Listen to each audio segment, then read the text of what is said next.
So now we're going to talk about the last state, North Kakalaki, right? So we're talking about North Carolina and their repossession laws. All right.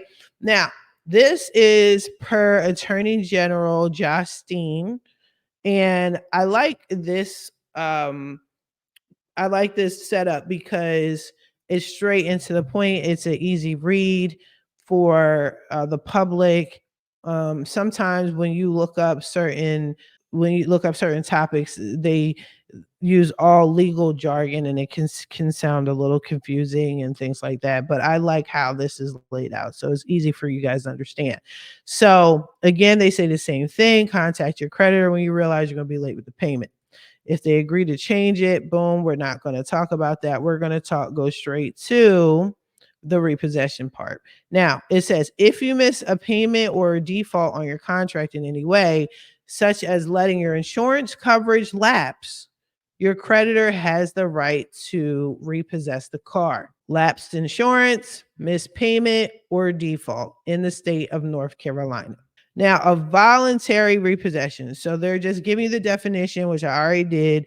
It's a surrender or a voluntary repossession. This occurs when you return the financed vehicle in an attempt to relinquish your responsibility. Now, it's an attempt, choice words, an attempt. Just because you give the car back doesn't mean you don't owe that debt. I'm just letting you know. Just because you gave them the car back is still a repossession, and they can still, they meaning the lender, can still put it on your credit report as a repossession, and they will do that. It's not going to be just a collection charge off. All right, it's going to be a repo. Now, your creditor in the state of North Carolina is not required to give you any notice before they repossess your car. It's not a requirement. Okay, if they do, it's just out of the kindness of their hearts. The creditor or its repossession agent is allowed on your property to seize the vehicle as long as there is no breach of peace. It doesn't say anything else. It doesn't say anything about destruction. It doesn't say, what did Texas and Georgia laws have? Breach of peace. It can't be destructive. It can't, you can't be aggressive in the state of Texas or whatever. Georgia didn't have that. And North Carolina doesn't have that at all. It's a simple breach of the peace. They can get on your property. They can get right up on your shit and be like, oh, that's the car. Boom, we're going to take it. Now, if you think your car is in danger of being repossessed, it's a good idea to take all your personal, that is facts. If you know that your car is going to be repoed, just take everything out just to be on the safe side.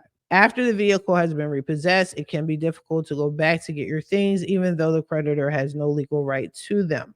But it didn't give a time frame of how long you have. So North Carolina doesn't really seem to care. Like, I think once they take your car, they could do whatever they want with the personal items. Once your car has been repossessed, the creditor has the right to ask you to pay the late payments plus the cost of repossession. The creditor may demand that you pay off the balance of the loan in full.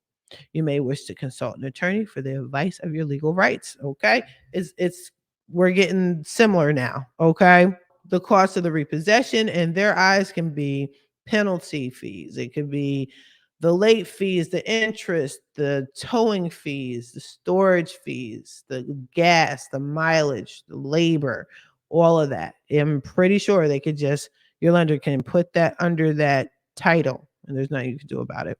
Now, if you are not able to pay these costs to get your car back, the creditor has the right to sell it through, again, public or private sale. Before reselling your vehicle to the public, the creditor must notify you of the date, time, and place of the sale.